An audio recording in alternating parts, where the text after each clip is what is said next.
¿cierto? Pero pues que nos puede servir mucho en muchas ocasiones. Permítanme, yo pongo en silencio este celular que me va a enloquecer. Entonces, ¿cuál es la intención? Que ustedes vean que hay una manera técnica de hacer búsqueda de revistas y que hay una manera muy rápida, pero la intención es cuál, que usemos la técnica. ¿Por qué? Porque hay diferencias grandes entre una y otra. Si yo requiero la fácil, que es que muchos profesores me dicen, no, es que yo solo necesito publicar en cualquier revista colombiana.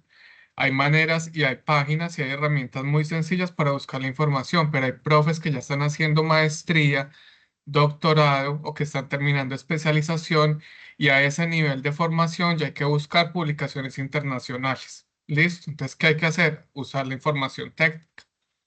Puede que se nos haga un poquito más compleja la técnica, pero realmente tiene un nivel más alto para aquellas personas que están haciendo posgrados o que están terminando posgrados. ¿Sí? Entonces ahí vamos a estar la primera parte de esta ahorita. En la segunda parte les voy a mostrar 4 métodos de revisión sistemática para que distingamos qué hay en cada uno, en qué se diferencian, en qué se parecen y para que veamos algunas cuestiones básicas con respecto a esto y algunos mitos y tabús que hay con respecto a la revisión sistemática. No voy a hablar mal de eso todavía, sino que más adelantico vamos a revisar esas dos cuestioncitas. Les voy a compartir pantalla. Me confirman por favor cuando la vean. Ya, ya se ve, Felipe. Gracias. Y les voy a eh, mostrar esto en manera... Listo. Cualquier preguntita que tengan, me hablan que voy a estar viendo las diapositivas. Listo. Ay, mira que esto se me... Momento, momento. Listo, allá la tenemos. Allá están viendo la diapositiva completa, ¿cierto? Sí, Sí, señor. sí. Entonces, esto es lo que vamos a trabajar. Se ve mucha información, pero pues vamos a pasar muy rápido por todo esto. Primero, ¿para qué se publica? Segundo, diferenciar entre publicar e investigación, el proceso de creación de un artículo, localización de revistas, elementos que considerar para la selección de revistas. Vamos a ver de manera muy rápida algunas herramientas para selección de revistas. Vamos a ver una diferenciación que es clave y que es muy necesaria que nosotros como bibliotecarios tengamos, es que sepamos distinguir revistas predadoras de revistas adecuadas para publicación. Una práctica de búsqueda muy rápida en dos sistemas, uno con métricas y otro más sencillo. Vamos a mirar luego la segunda parte que es sobre revisión sistemática, donde vamos a ver qué es, qué tipos hay, qué métodos son los principales y diferencias entre revisión bibliográfica y creación de antecedentes o revisión de literatura. Listo, Pregunta, entonces, Felipe, pregunta. Cuando tú cuéntame. dices listado de referencias y eso, ¿esto es similar o diferente al estado del arte? Porque es muy importante tenerlo en cuenta ahí, porque Es también diferente, es diferente, listo. sí, Así es para que todos diferente, lo ahora lo tengan de miramos. pronto claro. Los antecedentes o estado del arte son una cuestión diferente, ¿sí? Ahora la vamos a ver bien y vamos a profundizar en eso. Entonces, primero, ¿para qué se publica? Entonces aquí les tengo dos imagencitas para que hagamos el ejercicio. La primera, pensemos en la persona que está a la derecha. Se nota que es un científico, en un ambiente de investigación, parece ser una persona de ciencias duras, física, química o matemáticas, ¿cierto? Y puede que esté tomando unos apuntes sobre un experimento que acaba de realizar. Y a la derecha tenemos al mismo investigador, digamos, con un grupo que no parece ser que está al nivel que él tiene de comprensión de la ciencia. ¿Por qué lo digo? Porque hay jóvenes y porque hay personas mucho más menos preparadas que él en teoría. Entonces aquí tenemos que distinguir algo y lo primero es que cuando uno publica o cuando uno está buscando publicar es muy diferente a hacer difusión científica. Los científicos publican porque requieren mostrarle a su comunidad científica, o sea, a sus pares científicos, resultados acerca de las investigaciones que han realizado y porque quieren aportar dentro de su campo de conocimiento a las investigaciones y al desarrollo de la ciencia, ¿cierto? mucha gente confunde y dice, no, es que yo de difusión científica voy a publicar un artículo. Cuando usted publica un artículo, lo está publicando primero para una población que es científica, segundo con un lenguaje que es científico y tercero con unos métodos que son científicos.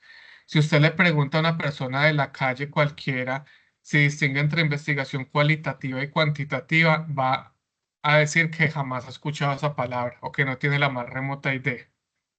Entonces es muy diferente que, que, que yo publique para mi comunidad, que haga un artículo y lo publique en un lugar adecuado, en una revista, a que yo haga difusión científica, que es realmente lo que está ocurriendo aquí a la derecha. ¿Qué está haciendo él?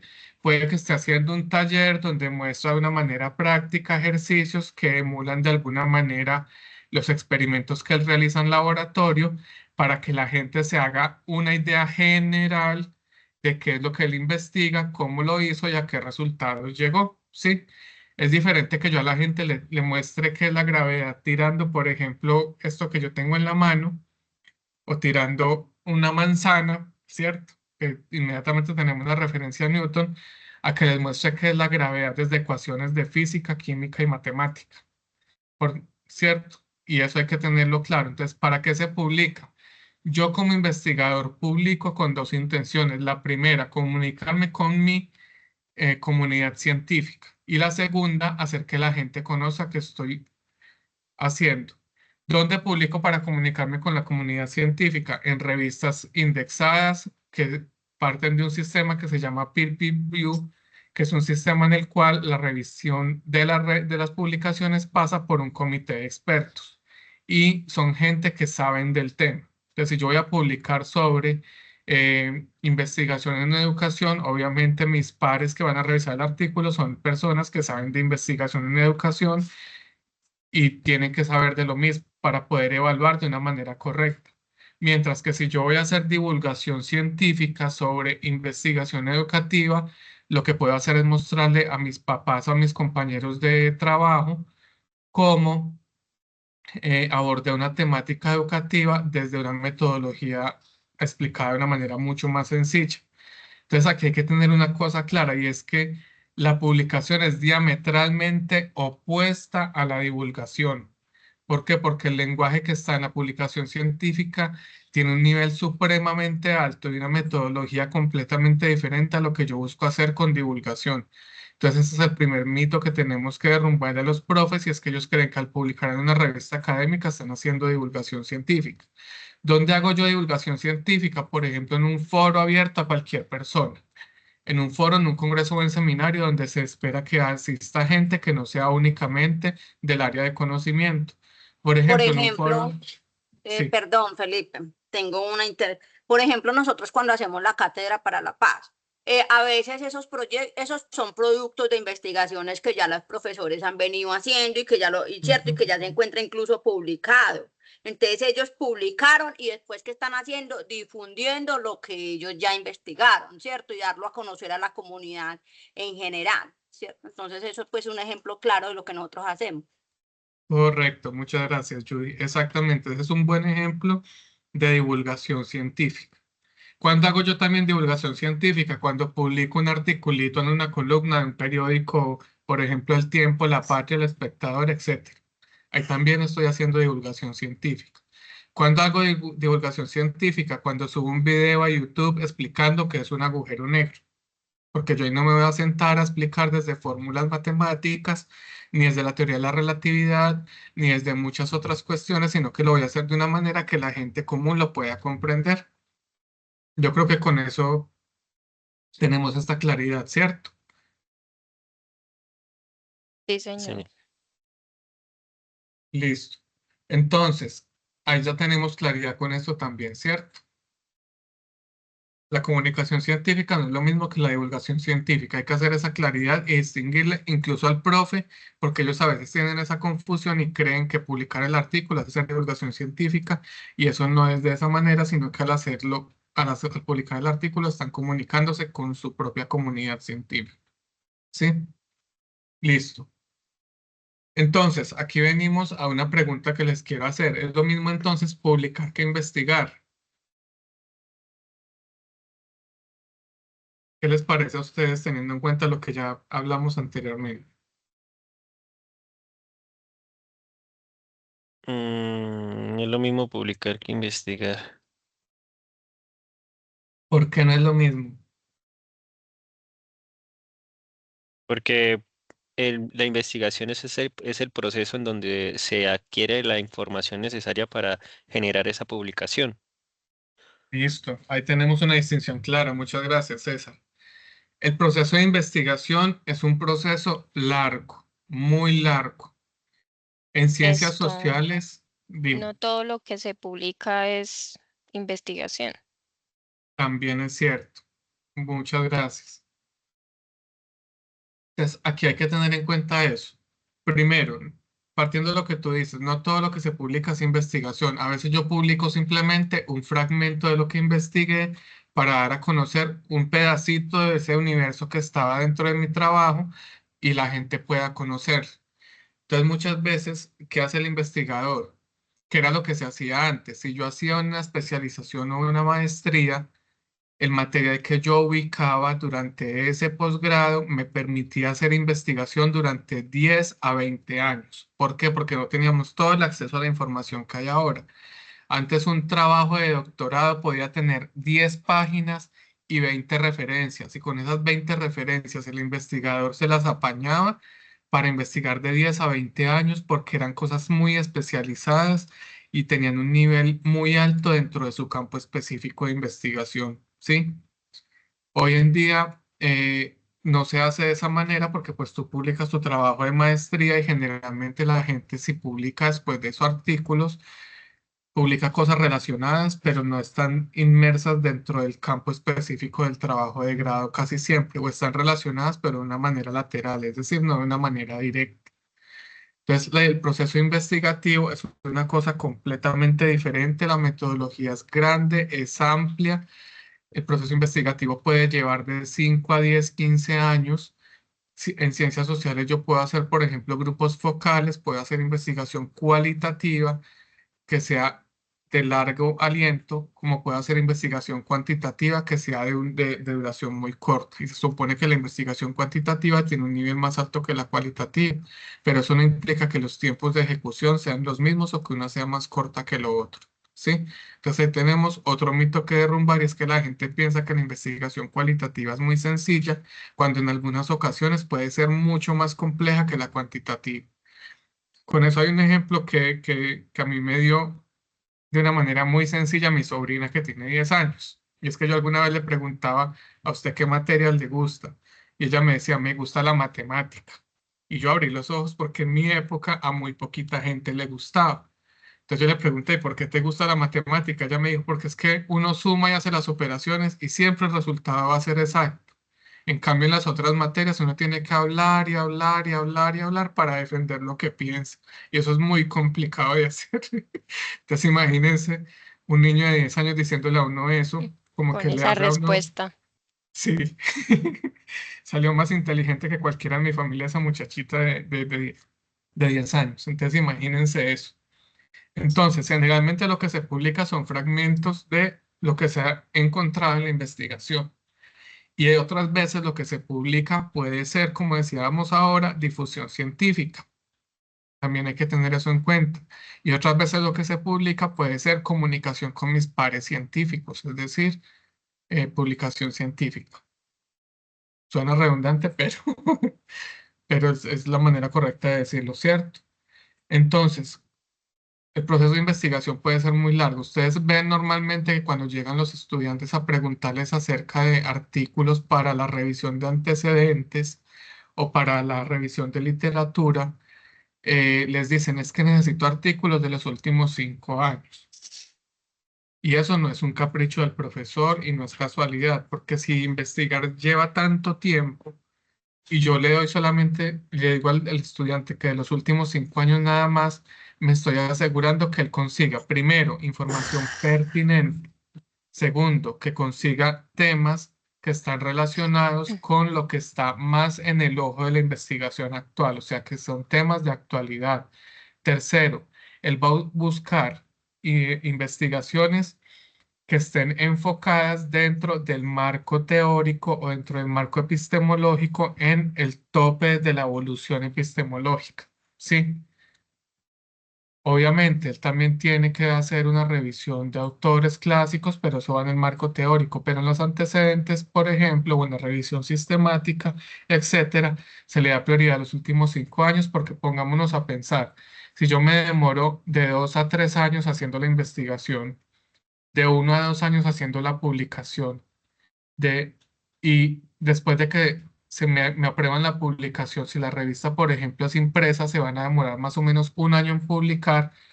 Esa publicación del 2019 es resultado de una investigación que inició aproximadamente en 2013, 2012, 2014.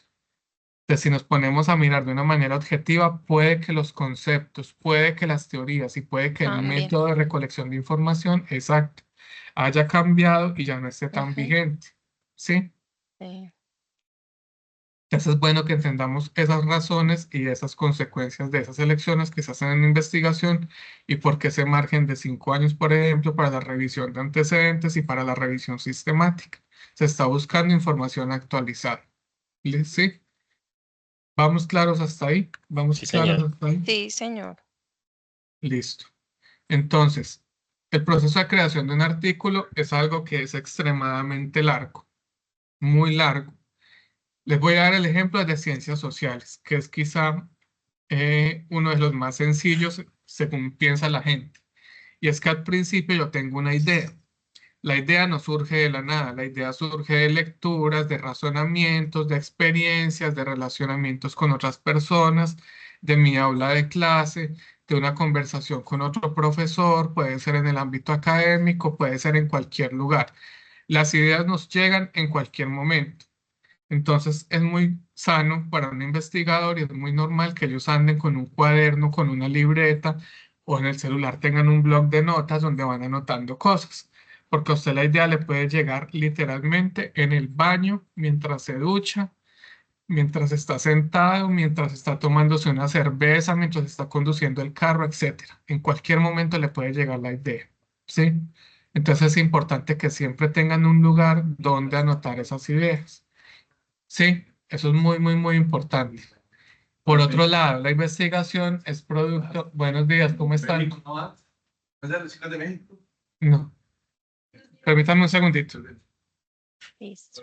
Buenos días, ¿cómo están? Ya los atiendo que estoy aquí dando una capacidad. Listo, lo segundo es que la investigación es un proceso que parte de la lectura y de la escritura, ¿sí? ¿Qué pasa con esto? Nada surge de la nada. Esa es una frase latina, es una expresión latina que está en la historia de la epistemología desde hace muchísimos siglos. Y es que las ideas no surgen de la nada, la lectura no surge de la nada, el conocimiento no surge de la nada y por tanto las ideas no surgen de la nada. Las ideas surgen de la lectura y de la escritura. Pongámonos a pensar en cuánto tiempo llevó el desarrollo del bombillo y cuántos ensayos y errores hubo para su desarrollo y según dicen la historia de la ciencia, fueron más de 4.000 elementos y combinaciones de elementos que se ensayaron hasta que se dio con uno adecuado para un bombillo que fuera duradero y que diera la cantidad de luz adecuada, ¿sí? Y se nos hace muy raro, pero por ejemplo, cosas como los bombillos LED azules, que hoy son tan comunes, cuando se encontró a finales de los años 90 fue el descubrimiento del siglo porque llevaban años y años y años investigando para desarrollar un LED de ese color, ¿sí? Entonces, este proceso de lectura, de escritura y de ensayo y error, de ensayo, prueba y error, es muy importante dentro de la investigación. ¿Por qué es tan importante leer y escribir? Porque eso me va dando ideas, me va aclarando y me va llevando el tema por una ruta que sea adecuada para llegar a una conclusión correcta.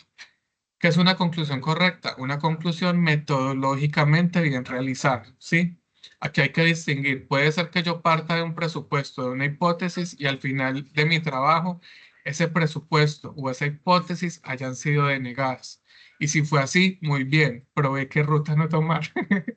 Probé qué idea no llevar y probé que mi idea, si bien estaba errada, metodológicamente actué de la manera correcta y comprobé cómo no se debe actuar. Y eso a veces a los científicos les da mucha rabia, entonces lo que hacen es revertir la hipótesis En vez de mostrar, no sigan este camino porque van a llegar a esta respuesta, sino que más bien pueden acomodarlo así, así y así, ¿cierto? De ahí seguimos con una cosa que se llama la triangulación, y es que en la investigación hay dos cosas encontradas. Primero, un montón de datos y de información que está recogida dentro del marco teórico y de los antecedentes del trabajo. ¿Qué es esto? Definiciones de conceptos. Y esas definiciones están amparadas en dos cosas. Primero, están debajo de un marco epistemológico, es decir, de una postura de investigación o de una postura que me establece unos principios para llegar al conocimiento. Eso se le llama marco epistemológico. Y segundo, está bajo un marco metodológico que me dice cómo voy a tratar no solo los conceptos, sino además los datos, ¿sí? Y esa relación entre conceptos y datos me da una cosa que se llama triangulación, que es cuando yo digo, eh, como decía Piaget, la atención y el desarrollo de competencias en niños menores de 12 años es concreto y es em, operacional. Entonces, eso lo comprobé por medio de esta y esta aplicación de instrumentos de recolección de información. ¿Sí? Eso es una triangulación. Estoy diciendo que el concepto que dio el teórico fue comprobado por los datos recopilados en la aplicación de alguna encuesta, de algún formato, en la observación de los estudiantes, etcétera. ¿Sí? No siempre tiene que ser cuantitativo, es decir, numérico, sino que a veces puede ser cualitativo, es decir, observacional. ¿Sí? Una vez yo termino de hacer todo esto, viene un proceso que no tengo aquí, que es el de producción del artículo. Con la producción del artículo hay varios tipos. Yo puedo hablar de un artículo que es resultado de investigación, ¿sí? Puedo hablar de un artículo que es, por ejemplo, una revisión de antecedentes. Puedo hablar de un artículo que es una revisión sistemática. Puedo hablar de un artículo que es un resumen de capítulo, por ejemplo, de un trabajo de grado o de otra cuestión que ya tengo escrita, ¿sí? La cosa cuál es, que después de esto lo que se viene es un proceso de selección de revista en el cual hay que tener en cuenta el área de conocimiento al cual estoy aplicando. Yo no voy a presentar un artículo de investigación educativa en una revista de matemáticas puras, pues eso sería muy, muy raro. Y tengo que buscar el cuartil, que es una medición con respecto a la calidad de las revistas. Ahora lo vamos a ver un poquito más despacio. Por ahora tengamos en cuenta el cuartil, son 4 partes entre las cuales se dividen el número de citaciones totales de, por ejemplo, el año 2024 y los 250 y las revistas que tengan las 250 mayor número de citaciones están en el cuartil 1. Y así efectivamente. Entonces, ¿qué pasa? Hay revistas que por el nivel que tienen el cuartil es más alto. ¿Por qué? Porque exigen un nivel de relación entre autores que es superior al resto. Entonces, esas 250 citaciones, por ejemplo, que sería el primer cuartil, están comprendidas en 5 revistas. Mientras que en el segundo cuartil, que son las siguientes 250 citaciones, ya no hay 5 revistas, sino, por ejemplo, 10. Y en el tercer cuartil, que están las otras 250 citaciones, ya no son 10, sino 25 revistas. Y en el último cuartil, que es donde están las revistas más nuevas o que tienen o que exigen o que permiten un nivel menor de investigación, esas 250 citaciones están hechas no en 25 artículos, sino, por ejemplo, en 100. ¿Sí? Les estoy dando un ejemplo así muy, muy a lo loco, O pero 75 puede ser sí. aproximado. Les estoy dando un ejemplo así muy loco, pero es como para que sepamos que cada cuartil lo que está indicando es cuántas citaciones hay en la revista y cuántas citaciones se hacen de esa revista, ¿sí? En selección de revista hay que tener en cuenta esto mucho porque pues si yo soy un estudiante de pregrado, yo no me voy a ir a publicar en una revista Q1, que es el más alto, porque obviamente ni mi lenguaje ha llegado al nivel, ni mi metodología es la correcta, ni mi manejo de conceptos llega al nivel de una persona que ya lleva 20, 30 40 años investigando. ¿Sí? Y eso hay que tenerlo en cuenta. Una vez pasa esto, se llega en la revista a un lugar en el cual se aprueba el artículo y generalmente se envía una corrección. Entonces hay que hacer una adecuación temática y una adecuación de estilo. Este proceso se hace antes de entregar a la revista y luego la revista, como tiene correctores que ya son especializados en el área de conocimiento, hacen unas revisiones y hacen unas recomendaciones al autor cuando el artículo se acepta con recomendaciones, que es la mayoría de las ocasiones. Entonces, ¿qué va a hacer el corrector? Va a mirar la adecuación temática y va a mirar cosas como semántica, morfosintaxis y etcétera, que ya son más relacionadas con el lenguaje.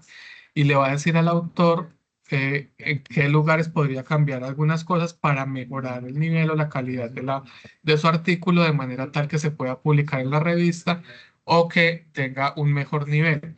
Muchos profesores tienen, por ejemplo, el hábito de enviar el artículo a una revista Q1, ojo con esto, para que se lo devuelvan con correcciones, lo corrigen y lo envían a una Q2 para que se lo publiquen. Imagínense eso. Y es porque los correctores de Q1 normalmente tienen un nivel altísimo a comparación de los demás. ¿Sí? Esas son las que tienen mayor factor de impacto.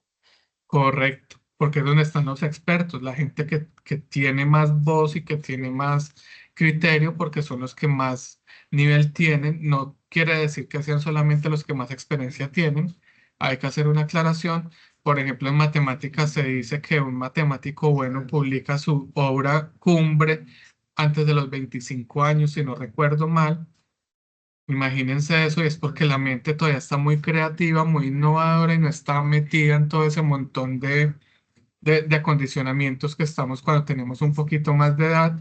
En matemáticas es así, mientras que en ciencias sociales y humanas, una persona de 25 apenas está empezando a comprender y a conocer los conceptos y las metodologías de su área de conocimiento. Después de esto después de estas correcciones, se hace el sometimiento final y ahí lo que se hace es publicar en la revista. Listo. Entonces vean todo este proceso para publicación de un artículo. Desde que yo tengo la idea hasta que el artículo es aceptado en la revista, como les decía ahora, pueden pasar de 5 a 10 años, divinamente. Entonces vean cómo esos 5 años de margen que dan los profesores o que da la investigación para hacer una revisión de antecedentes o para hacer una corrección, una revisión sistemática, tienen una razón de ser y es una razón de ser muy importante. ¿Sí? Bueno, eh, para localización de revistas hay que tener unas consideraciones, ¿sí? Y es que lo primero hay que distinguir el área temática, eso es clarísimo. Yo le decía ahora, yo no voy a publicar un artículo sobre educación en una revista de matemáticas a menos que sea una revista de educación matemática. Pero yo no voy a publicar en una revista de teoría de la matemática un artículo sobre investigación educativa, ¿sí? O un artículo sobre sociología, no lo voy a enviar a una revista de matemáticas porque de primerazo me van a decir que no, el área temática no va a coincidir. Lo segundo, verificar el cuartil. Como les decía ahora, si yo soy un estudiante de pregrado, no tengo por qué enviar a una revista Q1. Y Uno, si lo sí. hago y si lo quiero hacer y si el estudiante quiere e insiste, hágale. Bien pueda, envíela que ya le destruyan su trabajo porque ya probablemente va a haber gente con un nivel académico altísimo, a menos que el estudiante sea una cosa absolutamente brillante, que obviamente puede pasar de vez en cuando.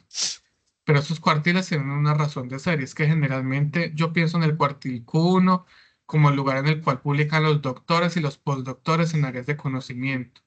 El cuartil Q2 en el cual publican los doctores y los magísteres. El cuartil Q3 en el cual publican los especialistas y los magísteres. Y el cuartil 4 en el que publican los de pregrado Pregrado. y los especialistas. Obviamente, si yo soy estudiante de pregrado, yo puedo empezar a intentar publicar en revistas de cuartil U4. 4 o de cuartil 3. Puede que en una de cuartil 3 un artículo mío sea aceptado, pero no es que el título sea necesario, yo lo digo es como por el nivel de conocimiento y apropiación que tienen las personas con respecto a los temas que van a presentar, ¿sí? Y al manejo, obviamente, y al uso del lenguaje propio de su área de conocimiento, etcétera. Lo otro, el público objetivo, lo hablábamos ahora. Si yo voy a publicar un artículo que realmente es de difusión científica o de difusión social, yo no lo voy a mandar a la revista de publicación especializada. Hay revistas, efectivamente, que están calificadas, que tienen en cuartiles y que son de difusión científica, ¿sí? Por ejemplo, la revista Nature. Ustedes en la revista Nature, que nosotros la tenemos dentro de nuestra base de datos, pueden encontrar tanto artículos especializados como artículos de difusión científica, porque dentro de la revista tienen una sección especializada para difusión científica. Y esa partecita de difusión científica la imprimen además aparte de la revista principal para que la gente común como Felipe Vargas Molina pueda leer cosas de física, química y matemáticas y comprender un poco de qué se trata y cómo funciona, ¿sí? Lo otro es el impacto de la revista. Esto es muy importante. Lo decíamos ahora y con los cuartiles uno se da cuenta del impacto de la revista. Y es que si yo quiero que mi publicación sea leída, por ejemplo, en el eje cafetero o en Colombia, porque resulta que es muy especializada y es que yo estoy hablando de la comunidad indígena, eh, se me fue el nombre, en Río Sucio, que tiene 300 habitantes. Y estoy pensando que eso probablemente a un europeo no le interese. Entonces, si yo quiero que un colombiano le ponga atención y la lea, busco revistas colombianas, ¿sí? Con esto hay otra aclaración, es que a veces nosotros tendemos a subvalorar lo que hacemos. Si yo como colombiano, editor de una revista, recibo un artículo, por ejemplo, de Ecuador, de Perú, de Venezuela, Argentina, Chile, etcétera, de cualquier otro país latinoamericano, generalmente yo como editor voy a abrir los ojitos y voy a considerar que ese artículo debería ser publicado para internacionalizar mi revista, ¿sí? Porque eso a la revista le conviene dentro de las mediciones. Entonces, en la localización de revistas hay que hacer una lista estructurada. Lo primero es que hay que tener en cuenta indicadores métricos. Lo segundo, fechas de recepción.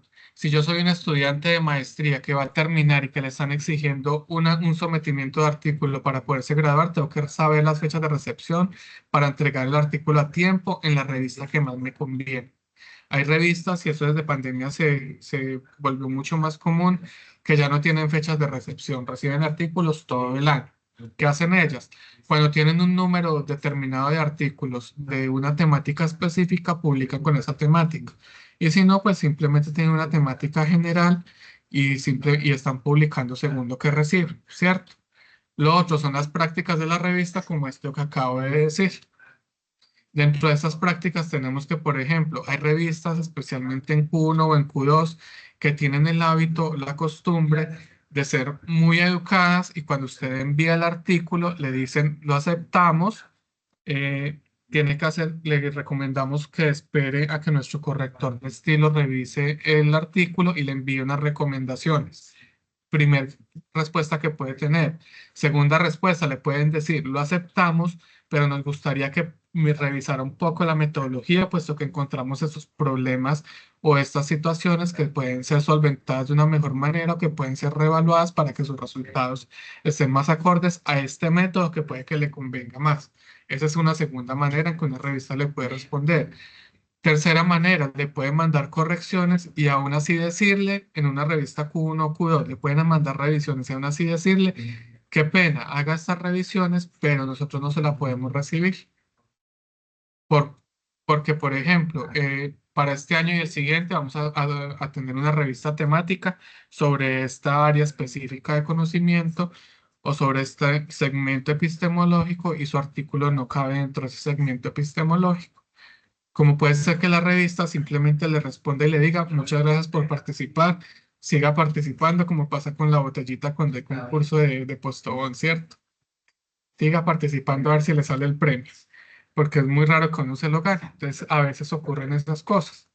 Lo otro es que en esa lista estructurada hay que tener en cuenta la presencia de la revista. Si yo soy psicólogo y voy a enviar a la revista de la APA, yo tengo que ser consciente de que allá están los mejores editores en psicología y que eso hace que la presencia de la revista sea mayor. Si yo como psicólogo estoy terminando mi maestría, mi doctorado, y quiero tener un posicionamiento internacional como investigador muy rápido, envía a la APA, insista, y haga un trabajo bien hecho, muy dedicado, muy disciplinado y preséntelo a esa revista, que eso va a beneficiar tanto a la revista como a usted. Si usted hace un trabajo bien hecho, eso también beneficia a la revista. A veces se nos olvida también eso. ¿Cómo vamos hasta aquí? Muy bien, Felipe. Mucha información. Tengo una Muy pregunta entendido. para todos, una pregunta. Si de pronto llega un profesor y me dice, ay, Jennifer, hágame un favor, es que necesito publicar el profesor es de psicología, necesito publicar este artículo y me gustaría saber en dónde lo puedo yo publicar y realmente me gustaría publicarlo. Miremos a ver si se puede publicar en un cuartil uno. ¿Usted qué le diría al profesor? Bueno, en ese caso, tendríamos en cuenta todas las consideraciones que nos acaba de mencionar Felipe, ¿sí? En ellas, pues, el área temática en la que está enfocado el área del profesor, ¿sí? Y en el área del cuartil, como nos mencionaba nuestro compañero Felipe, em, pues hay que revisar qué tanto está la investigación del profesor. O sea, Ujú. Felipe dentro de lo que nos hablaba del cuartil, él dice que dentro del Q1 se publican doctores y postdoctores, entonces también hay que tener en cuenta eso, como tal el grado que tiene el profesor. Y cuál es Pero, el público objetivo al cual él quiere llegar, cuál es el impacto que quiere causar. pero ojo, porque yo no puedo limitar a un profesor. Si yo sé que, por ejemplo, yo acá tengo un profesor que no es doctor ni postdoctor. El profesor se llama Sergio, por ejemplo, y el profesor es brillante en el área de la psicología. Y él es un ejemplo. Supongamos que no tenga doctor y postdoctorado y es magíster. Entonces, ¿yo cómo lo voy a limitar y le voy a decir no publiquen en Q1, no se arriesgue a publicar en Q1? ¿Por qué no arriesgarse si lo mínimo que le pueden responder es no, cierto? No aplica para publicarse en el Q1. Entonces él ya revisa si en un Q2, en un Q3, ¿cierto? Pero realmente yo creo que el nivel también de conocimiento de la investigación del profesor lo lleva a uno también a definir o a orientar al profesor que realmente vale la pena que se publique en Q1. No sé, Felipe, si estoy perdida, pero creo que debería ser esa también la directriz, porque no necesariamente tiene que ver con el nivel de estudio que tenga el profesor. Bueno, pero Entonces es también, muy importante. más que el estudio del profesor, Eso es el nivel de logro de la publicación. también podría ser porque si el docente está publicando un artículo en el cual está buscando un doctorado o un postdoctorado, se tiene en cuenta ese cuartil 1. Se tiene en cuenta también el cuartil 1, el nivel de investigación, dado que un trabajo de investigación de un magíster o de una especialización no va a tener la misma capacidad investigativa de un doctorado o de un postdoctorado. Esos niveles de investigación, digamos, en la academia son muy diferentes. Eh, a veces he visto el ejemplo de que personas están haciendo el magíster y pueden generar investigaciones que pueden alcanzar un nivel de doctorado. Entonces le dicen, uy, esta investigación está muy adelantada, muy anticipada. Retroceda un poco, mira el nivel que tienes de magíster y más bien cuando estés en el doctorado, sigues esta línea y te generas esta investigación de nivel doctorado. Creería que más que orientar, pues nosotros podríamos orientar a las revistas, podríamos hacer la investigación de las revistas de cuartil 2, cuartil 1 y la revista especializada. Y también el docente en su conocimiento de su investigación sabrá identificar en dónde podría ser aceptado su Así trabajo de es. investigación. Ya Ujú. también tengo también la siguiente observación. Digamos, si ese usuario, ese profesor, no ha hecho tampoco publicaciones, ¿sí? Y Ujú. quiere conseguir con esa publicación irse una vez al Q1, pues también es considerable decirle al usuario, Aterrizar. si no tiene un alto ritmo de publicaciones, ¿sí?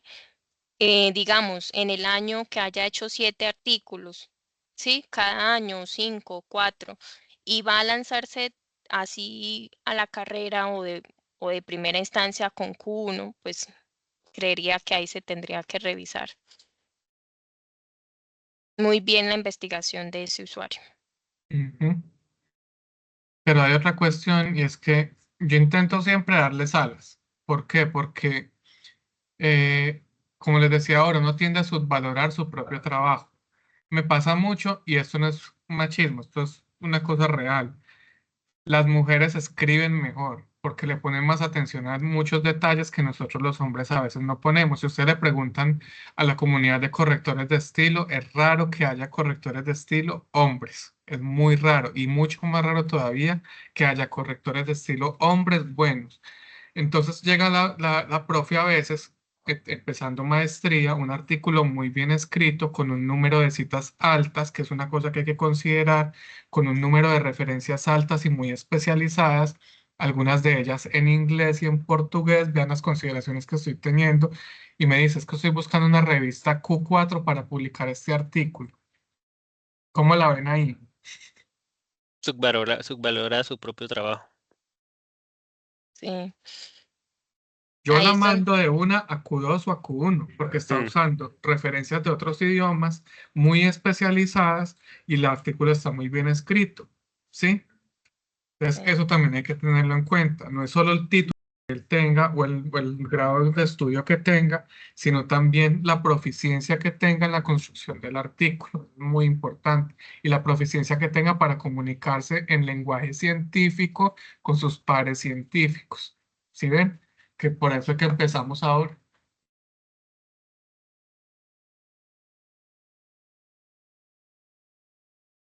Listo. Entonces, vamos a ver unos elementos que considera para la selección de revistas. Ahora sí los vamos a listar para que los tengamos claro. Primero, la temática debe coincidir con la del artículo, ¿cierto? Segundo, la perspectiva epistemológica. Yo no voy a mandar a mi profe que escribió un artículo sobre economía basada en capital a que publique en una revista de teoría política socialista. Un error grandísimo, ¿cierto? Como yo no voy a mandar al profesor que trabajas con psicoanálisis a que publique en una revista de conductismo psicológico. Entonces ahí viene el grado de compromiso que nosotros debemos tener. Hay que volverse no expertos, pero sí hay que saber una que otra cosita de muchas áreas de conocimiento. Si yo soy, por ejemplo, en mi caso, qué pena que me ponga de ejemplo, pero sería una manera adecuada de explicar. Yo aquí tengo dos programas en este momento que son psicología y derecho.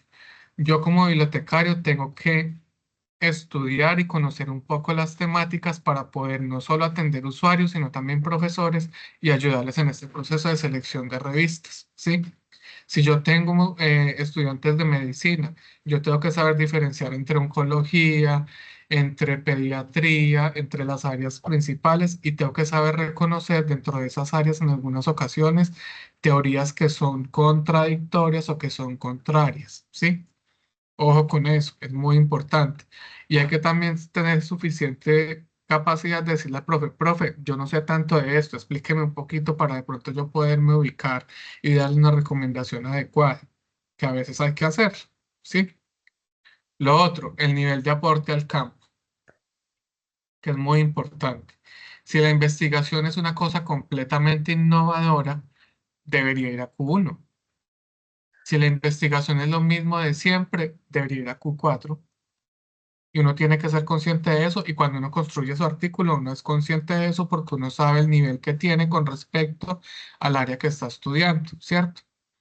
Lo otro, la división de revistas por cuartiles, eso ya lo hablamos un poquito. Los plazos de publicación y la tasa de rechazo. Esta tasa de rechazo es muy importante porque si yo necesito que me publiquen sí o sí en 2024 y voy a enviar en agosto, yo tengo que mirar la tasa de rechazo para saber qué revistas pueden darme más posibilidad de que sí me publiquen el artículo, ¿sí? Eso es muy importante. Lo otro, la periodicidad de publicación. Hay revistas que publican cada 3 meses, otras cada 6 meses, otras cada año, otras cada 2 años. Y eso hay que tenerlo muy en cuenta para enviar el artículo, porque si yo le voy a enviar a una revista de publicación bianual y le voy a enviar en los últimos 3 meses de esos 2 años, obviamente no me lo van a aceptar para este número, pero probablemente sí para el otro. Y si yo lo necesito para 2024, pues perdió. Así de sencillo, ¿cierto? Lo otro. Ellos tienen un proceso editorial, ¿sí? Y ese proceso editorial también hay que verificarlo. Hay revistas que publican en 3 meses porque tienen 2, 3, 4 correctores muy ágiles, muy rápidos y muy buenos. ¿Sí? Como hay revistas que tienen un solo corrector que es magistral, que es un genio, que revisa absolutamente todo. Y aquí hay que tener en cuenta, la mayoría de revistas tienen personas que son expertos que revisan los textos y eso es parte del proceso que debe hacerse. Esos expertos que revisan los textos hacen parte del comité editorial y lo hacen ad honorem en muchas revistas. Porque esto es importante, porque eso nos dice que si tiene un comité editorial ad honorem, el proceso de publicación y el proceso editorial va a ser un poquito más lento, ¿sí? Porque yo no voy a correrle a una revista que no me está pagando. Es así de simple. Si yo lo estoy haciendo y no me pagan, a mí me envían el artículo y yo lo envío y yo lo reviso esta semana, la próxima o el siguiente mes cuando tenga tiempo, porque a mí no me están pagando. Yo estoy usando el tiempo que tenga disponible para hacer mi aporte al proceso editorial de esa revista, ¿sí? Lo otro, los formatos de publicación. Eso es muy importante.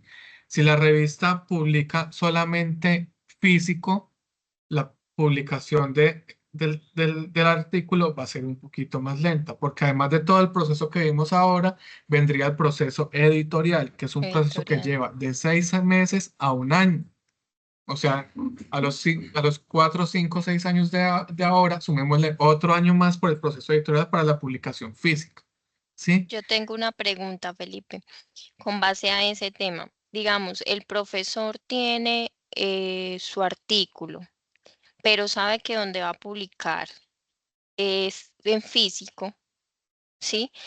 Él tiene, se le habilita como un campo que dice el ICBN, ¿sí? Ujú. Ellos deben pagar para obtener ese ICBN. Muy buena pregunta. Y la hacen mucho. Resulta que el ISBN viene de dos maneras. El ISBN realmente es el código para publicaciones únicas. Por ejemplo, un libro sobre, por ejemplo, este libro que tengo aquí en la mano. Como es Sí, un libro de publicación única, tiene un ISBN. ICBN. Para las publicaciones seriadas hay otro que se llama ISSN. SN para revista. Sí, porque esos son publicaciones seriadas. Acuérdense del Ujú. seriado y ahí está la S. Periódicos. Entonces, ese código ya pertenece a la revista directamente. ¿Qué hace la revista? A ese código ISSN, ellos simplemente le notifican a la entidad encargada en su país, que en Colombia es la Cámara Colombiana del Libro, le dice, voy a publicar la versión 37 de mi revista. Entonces, ese ISSN tiene unas partes que son fijas, que están al principio, así como por ejemplo el código de barras que tiene unas partes fijas al principio que me indican país y temática, ¿sí? Entonces, en el ISSN hay una parte fija y hay una parte que es dinámica que tiene que ver con el volumen y el número de la revista. Eso entonces nos indica que el profesor no tiene que hacer nada para obtener el ISSN. El ISSN Eso lo lo asume la tiene, revista. exacto, lo tiene y lo gestiona la revista, ¿sí? Y es una Ok. pregunta que ellos se hacen con mucha regularidad. Sí, porque cuando ellos van a hacer el proceso, no les deja avanzar porque les pide ese código. Entonces ahí en ese caso dejarían ese espacio en blanco Ujú. y seguirían con el proceso. ¿Qué hacen ellos? Se comunican con el centro editorial de la revista y les preguntan, ya tenemos ISSN, es que estoy haciendo este proceso y me pide ese número.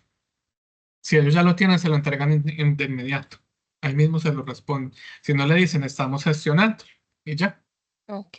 Ok. No interesa si es ISSN o ICBN. ISBN, ojo, es para libros, Sí, Sí, y ISSN para revistas. para revistas, correcto. Esa esto, distinción hay que tenerla clara. Felipe, tú me puedes dar una introducción del CEVELAC. Sí, pero esa la miramos luego. Listo, Con mucho gusto, si la necesitan, la cuadramos y les muestro esa completica. listo. Ujú. Sí, porfa. Esa sí, sí es súper importante porque Sí, he ahora con tenido, el ahora con la orientación que tenemos que darle a los profesores con la convocatoria Miniciencia, nos dicen que ellos tienen que Exactamente. montar las evidencias al repositorio, ¿cierto? Y que sobre apropiación social de conocimiento, entonces que tienen que enviar las evidencias con unos documentos, con certificados de las empresas donde hicieron el proyecto de investigación y demás. Entonces, ellos tienen que colocar ese enlace de aprobación del repositorio en el Civil Acts, ¿cierto? Entonces, por eso necesitan tener actualizado su Civil Act. Entonces, eso sería muy importante hacerlo. Han Ujú. venido docentes como con esas preguntitas del CEVELAC. Pues si quiere, Y entonces, Felipe, esa podría ser otra después de esto. sí, ahora hablamos y cuadramos para cuándo la dejamos. Listo. Lo último para considerar en la selección de revistas es esta opción. Algunas revistas la tienen. Y es que hay revistas que aunque tengan formato de publicación físico o digital, o sea, mixto, primero publican una versión en línea. Y eso es maravilloso porque entonces me dice que si me aceptan el artículo, muy probablemente lo publiquen a los 8 días máximo. ¿Qué significa que tengan esta opción de publicación online first? Que cuando a usted le aceptan el artículo, ellos hacen un proceso adicional para que su artículo salga solito, apadrinado por la revista. Entonces se lo suben a una base de datos como por ejemplo Scopus, o por ejemplo Web of Science, o por ejemplo Nature, y ahí queda registrado antes de que salga la versión impresa. Ellos obviamente le dicen a usted que con calmación, como diría el meme, porque si sale con esta opción de Online First, hay que esperar un poco para poderle hacer difusión al texto. Eso se llama un preview de publicación. Sí, también se le llama de esa Mm, manera. ¿Qué significa? Que no es ya la versión final, porque todavía faltan cosas como, por ejemplo, el ISSN o el número de hoy del artículo. Que ese sí es individual, pero ese también lo gestiona cada revista para que lo tengamos en cuenta. ¿Sí? El número de hoy de publicación de un artículo no debe hacerlo el profesor, sino que también lo hace la revista. Otra Entonces, pregunta. sí, Digamos, el profesor tiene publicado su investigación en el repositorio, ¿sí? ujú, Y desea que esa misma obtenerla en X revista. Ahí eso ya para que el profesor pueda hacer el proceso en la revista, debe estar restringido en el repositorio. debe estar restringido y debe tener autorización de la UCC para poder hacer la publicación en revista, porque él ya firmó una cesión de derechos sobre el contenido a la UCC, aunque esté en embargo la publicación dentro del repositorio de la UCC. Y si él en su momento la publicó con acceso abierto en el repositorio y desea hacer como el proceso de que no, ahora yo quiero pasarlo a restringido porque yo quiero publicarlo en esta revista. Eso es más complejo todavía porque como ya estuvo visible, ya pudo haber sido objeto de utilización. Es que tiene muchas cuestiones. Si tú lo subes Ujú. restringido o No, visible, y ha ya pasado. Turnitin lo está Son detectando. casos que son reales. Y ya Turnitin lo está detectando. O sea, ya existe dentro del margen científico porque Turnitin ya lo está detectando, por ejemplo. O Sí. sea, y hay revistas y hay herramientas. Acuérdense que hubo un caso muy famoso en 2018-2019 de una persona que empezó a hacer públicos artículos que eran de pago y que estaban en embargo o restringidos en bases de datos y en repositorios. Entonces, cuando ya está subido a repositorios, la cosa se complica mucho. Lo que yo le recomendaría es que más bien haga otro artículo o parafrasee ese o busque otro para la otra publicación para que no tenga dificultades, porque Precisamente, precisamente ahorita me escribí, precisamente acerca de ese caso para saber que es de la vida real. Es que pasa Estaba, mucho, ¿cierto, ahorita de César? pasto, de pasto me escribió el coordinador. Me dijo que unas estudiantes habían publicado el trabajo en el repositorio de forma abierta y yo revisé la licencia y la licencia estaba así, acceso abierto, acceso abierto. Entonces me dijo, no, es que ellos tienen pensado subirlos a hacer la publicación en una revista, me dijeron. Entonces que por favor cambiara el acceso y lo pusiera restringido y me mandaron la licencia nueva y todo. Entonces, dada el ejemplo que tú dices, Felipe, sí tienes toda la razón, porque ya estuvo un tiempo Ujú, expuesta al público Expuesto, sí. exacto. y eso nadie lo puede, o sea, Va a no se pasar lo puede, siguiente, en la revista lo van a pasar por Turnitin. ¿Qué creen que va a ocurrir? Va el plagio, va a generar plagio. Así de ser el restringido, nivel de ya similitud. están en repositorio. Así de simple.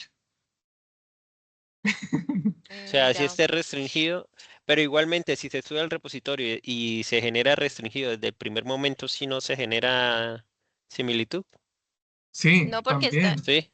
También. Sí, O sea, es sí, que el documento está restringido para el público, pero no para Turnitin, por así decirlo. exactamente. Mm, Exactamente. Ey, Turnitin, pero digamos aquí personalizado. en la universidad es a veces requisito que ese artículo esté previamente subido al repositorio. No Pero es sé por qué. porque se va a publicar dentro de la misma universidad. Ah, ok, Se sube al repositorio con la intención de que quede resguardado en el repositorio. Esa es la intención. sí. ok. Y un estudiante, digamos, un estudiante que tenga un trabajo de grado y ese trabajo de grado esté apto para ser publicado, digamos, el trabajo de investigación esté apto para estar publicado en una revista, pero ese mismo trabajo está utilizado para hacer trabajo de grado y en la universidad es un requisito para graduarse subir el trabajo al repositorio. Les voy a dar el ejemplo más sencillo. Yo subo el trabajo de grado al repositorio. Mi trabajo está nominado como laureado. Dentro de los beneficios que tiene que esté laureado el trabajo está que se puede publicar desde el centro editorial de la universidad, ¿cierto? Mm. Entonces, si el trabajo ya está subido al repositorio, como ya se le dio licencia a la universidad, no hay ningún problema con que se publique en el centro editorial. Pero No hay de la ninguna universidad, dificultad cuando todo en el está mismo de dentro la de, universidad. pero en el Pero si es en momento, otra universidad o en otro o centro en otra editorial, revista. la universidad debe autorizar la publicación en el otro lado porque yo ya autoricé en primera instancia a la UCC a que fueran dueños del Ah, material. ok, ya lo entendí, sí. Esa es la cuestión. Entonces, si yo lo voy a publicar en otro centro editorial o en una revista que no es de la UCC, hay que hablar primero con la universidad cooperativa para que me autorice a publicar allá. Vean cómo se Ok. pone la cosa con eso. Sí, es bastante, Sí, es digamos, como. es complejo. Ujú. Es algo que se toma, o sea, es complejo, pero es algo que se está tomando muy serenamente también, ¿no? Sí, listo. Vamos a O pasar que por al aquí muy momento de hacer rapidito. los procesos no tienen en cuenta lo que conlleva fondo también. Es que una vez no proyecta lo que está haciendo adecuadamente, por eso surgen este tipo de inconvenientes. También es por eso. Entonces, vámonos a la parte que nos interesa realmente. Herramientas para buscar revistas. Tenemos estas cuatro. Journal Finder, que nosotros no tenemos acceso de la universidad. Scopus, que sí lo tenemos de la universidad. Web of Science, que no lo tenemos desde nuestras bases de datos. Publindex, Redalyc y otras que son gratuitas, ¿cierto? Y tenemos el Cielo también.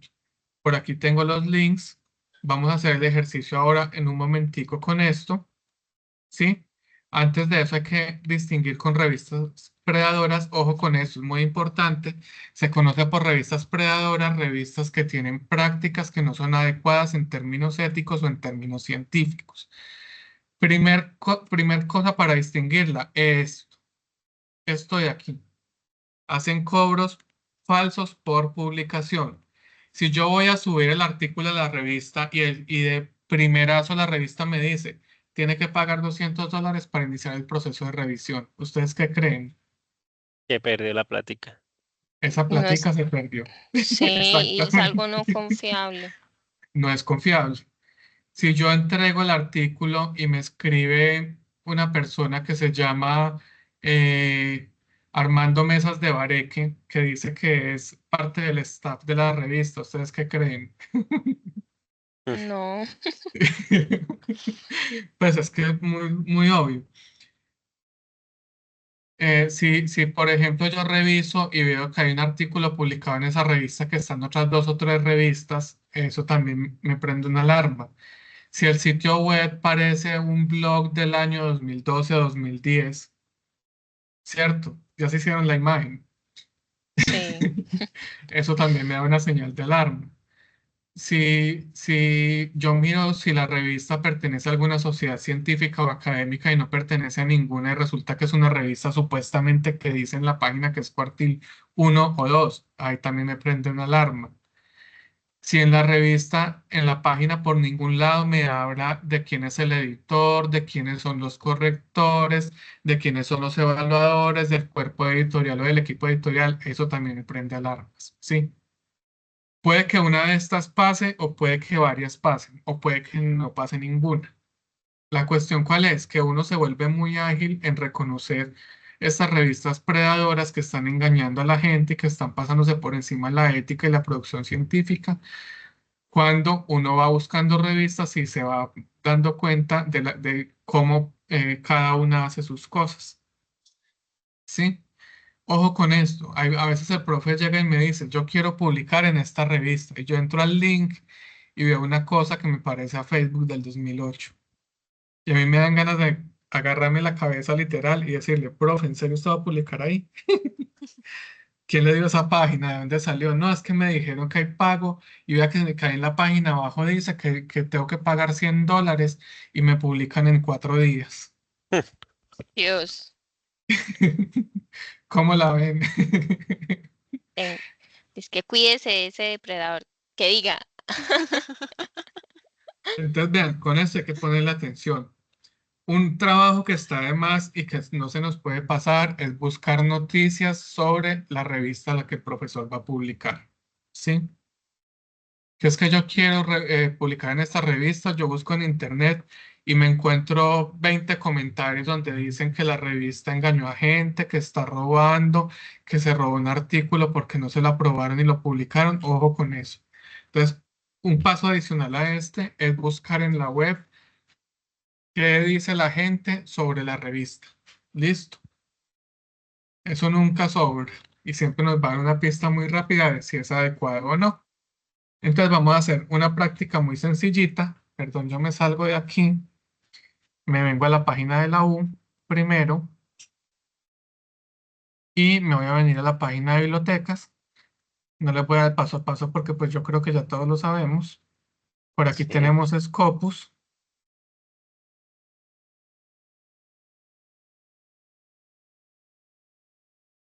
Por aquí tenemos Scopus, ¿cierto? Yo estoy buscando una revista para un profesor que está trabajando ciencias sociales y humanas.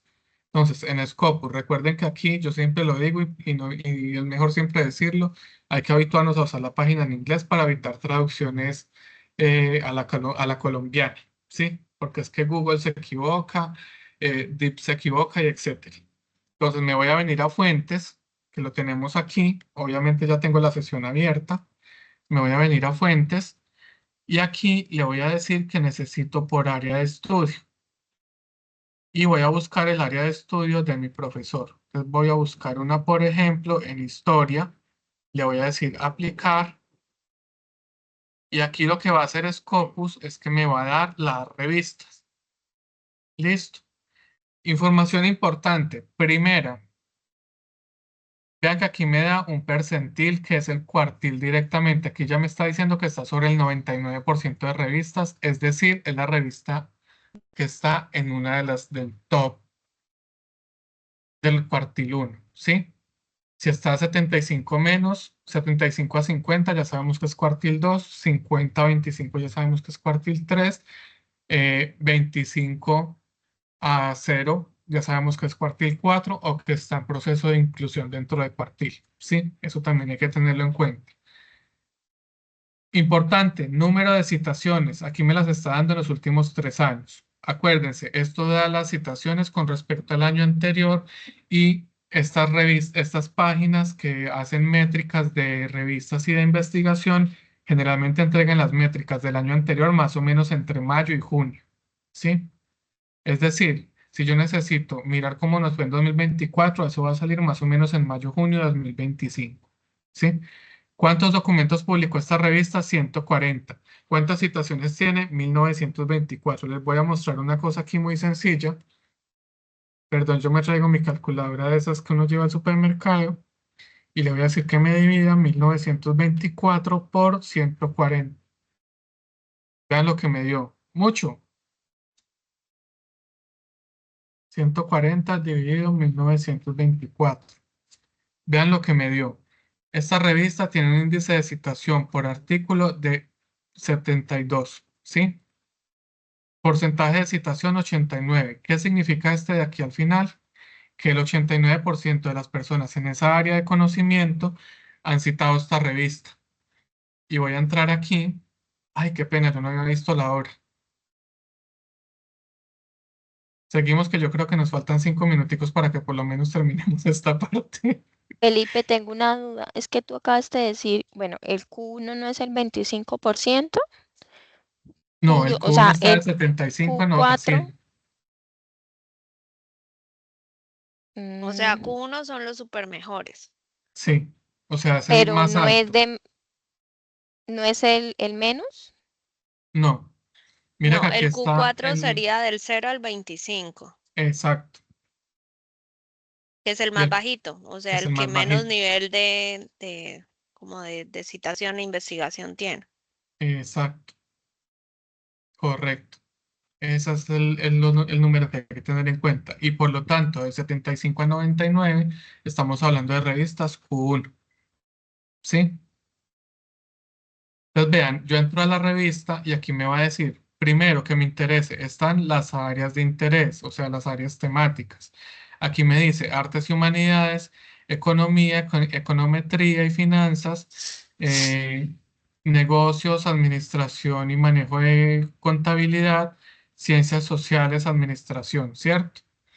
Entonces vean que aquí me dice que tiene una citación, un score o una calificación de citación de 13.7. ¿De dónde sale eso? De aquí. El número de citaciones divididas por el número de documentos. Entre más alto sea este factor, mejor es la revista. ¿Sí? Segundo, que yo voy a tener en cuenta, tenemos este valor. ¿Qué me va a decir este valor? ¿Qué porcentaje tiene dentro del cuartil del área específico de esta revista? Esta revista está en .987. Si decimos que el 1 sería el más alto, esta revista está muy al top. Ya vamos a confirmar qué tan al top. Para 2024, vean que me da un parcial y está más o menos en el promedio de los 3 años anteriores, ¿sí? Y vean que aquí en categorías de artes y humanidades, historia, acuérdense que aquí tenemos las categorías, me dice que es la número 1 de 1760 revistas. O sea, esta revista es el top del top. O sea, lo mejor de lo mejor. Si usted es una persona absolutamente brillante con un doctorado, envía esta revista. ¿Sí? Si usted es una persona absolutamente brillante con una publicación que va a innovar y a cambiar completamente la historia de la ciencia en su área de conocimiento, envía esta revista siendo estudiante de pregrado. Hmm. Puede pasar, ¿cierto? Lo segundo, aquí tenemos una cosa que se llama ranking de citación de score. Y vean que aquí me dice, está de primera en el 99% del percentil. Y vean la segunda, vean la diferencia entre la primera y la segunda. O sea, esta revista es muy, muy, muy relevante dentro del campo de conocimiento de historia. ¿Sí? Y vean que aquí me dice las relaciones de las citaciones año a año. Ustedes vean que estaba más o menos en 6 punto algo, como esta que es la segunda, geografía política. En el 2021 subió a 10 más o menos. En el 2022 subió a 11.5 aproximadamente. En el 2023 subió a 14, a 13.7. ¿Qué significa? Esta revista cada vez está siendo más citada y por lo tanto es la más importante en el área de conocimiento. Si yo tengo un profe que quiere publicar por primera vez en Q1, yo lo puedo asesorar y decirle, por ejemplo, que se busque una revista como esta, por ejemplo, que es la 130. Y así le estoy dando al profe alas para que publique en una Q1 y además hacer una revista que no es entre las 10 primeras, le va a dar la opción de poder publicar. Muy importante, en Q1, las relaciones entre científicos y académicos. Ustedes nunca van a ver que una publicación de Q1 esté hecha por un solo autor. Jamás, nunca en la vida. Y les voy a mostrar esto de una manera muy sencillita.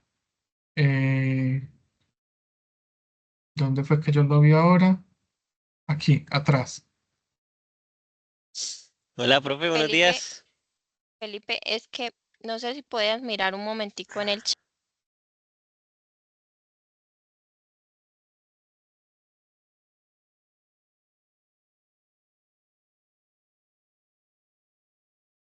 Cuéntame. De cada porcentil, ¿sí? Es que me apareció esa información y por eso me confunde con lo que tú Ujú. dices. Listo. Lo que pasa es que el primer 25% es el 25% que está en el top. Del Por eso es el 75 primer al 100. 25%.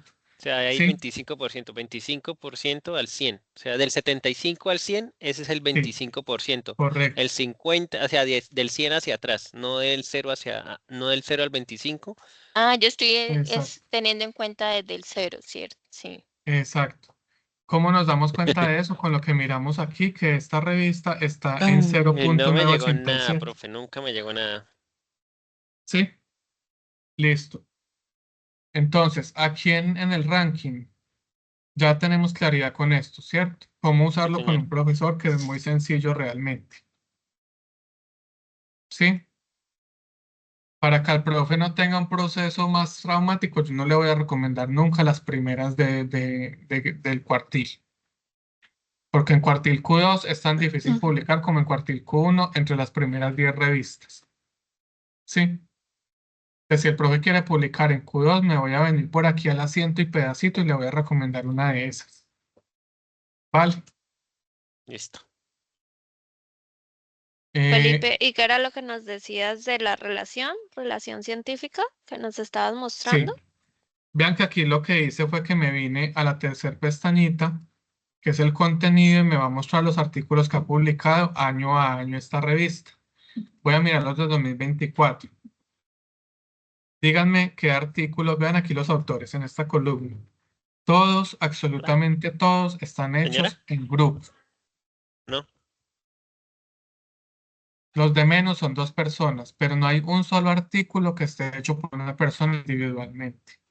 Y eso se valora mucho en el top de publicaciones académicas. ¿Por qué?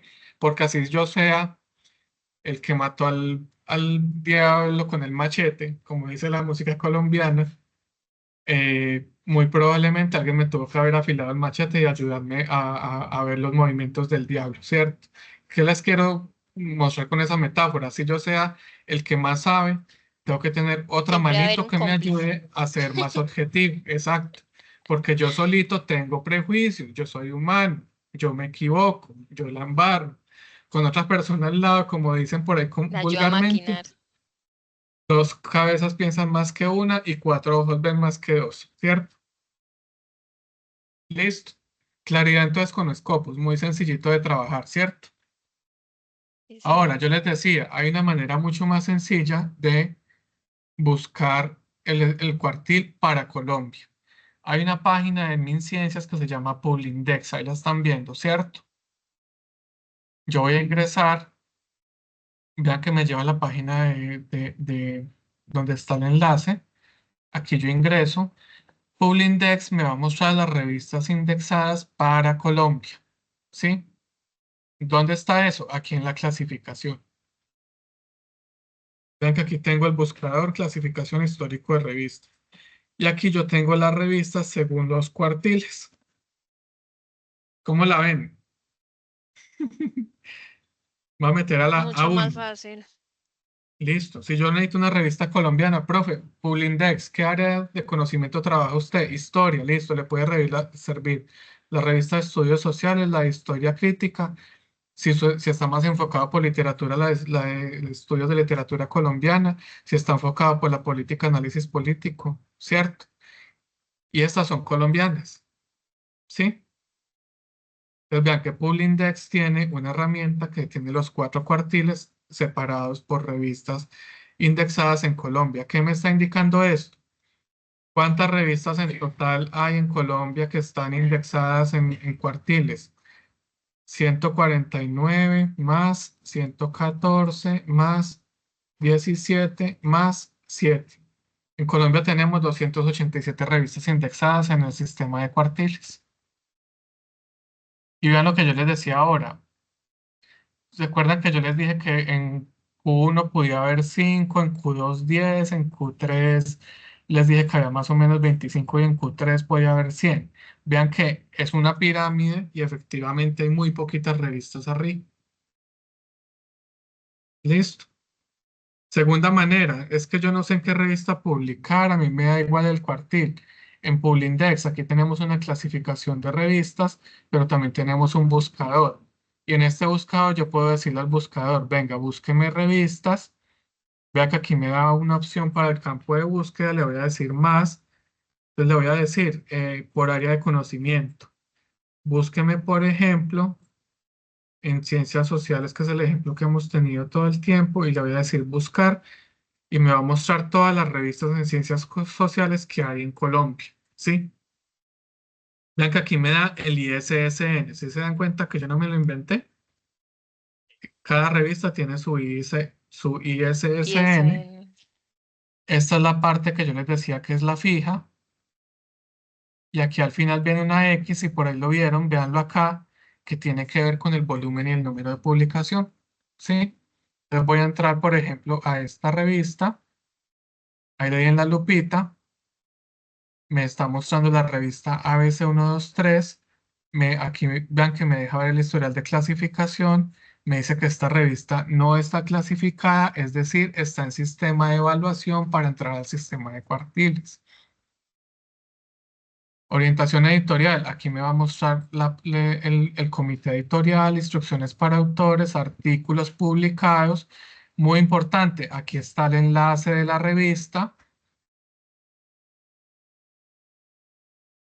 Bueno, no me funcionó. Entonces yo lo que voy a hacer es buscar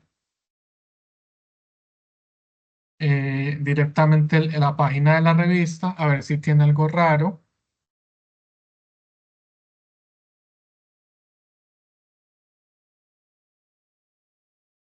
Listo, véanla aquí. Está en ISU. Ah, yo ya había buscado esta revista antes para mostrarles. ¿Confiarían en esta revista que está en ISU?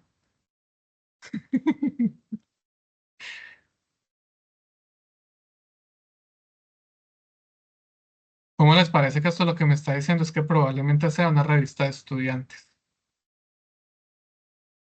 Entonces, y como está en la página de Publindex, ya eso me da confianza de que probablemente sí sea una buena revista. ¿Sí? Entonces vean que aunque está publicada en una revista que nos podría generar sospecha, como está apenas para empezar proceso de indexación, eh, con eso ya nos queda claro que es una revista de estudiantes que está pretendiendo ingresar dentro del sistema de cuartiles. Sí, que nos da como la confianza, ¿no? Listo, ¿cómo nos va hasta ahí? Súper claro, Felipe. César Mucha tiene el Todo muy micrófono información. claro. cerrado. Mucha información, pero muy clara. Una introducción muy amplia a este mundo de la investigación. De la investigación, investigación. de la publicación de investigación. Listo. Ustedes saben que esto es apenas un pedacito, hay Es una mucha introducción. información, ¿sí? Es para que sepan unas cositas básicas. Ahí les paso las diapositivas. Yo no tengo problema con que las usen con sus profesores o en sus capacitaciones, siempre y cuando las dejemos quieticas, como dice Creative Commons. Listo. Sin modificaciones. Si necesitan que yo les colabore con capacitación con profesores, me ayuden, no hay ninguna dificultad con eso. Yo creo que Judy se los ha dicho hasta el cansancio. Y ustedes han visto que yo no tengo ninguna dificultad en compartirles nada de lo que sé. Listo.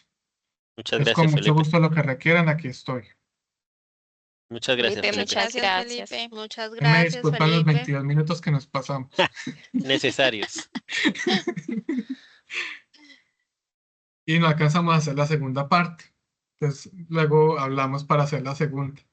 Listo, Felipe. Listo, Felipe, muchas gracias. Vale, que les Chao, vaya muy Felipe, bien. gracias. Chao, Hasta Felipe. luego. Feliz día.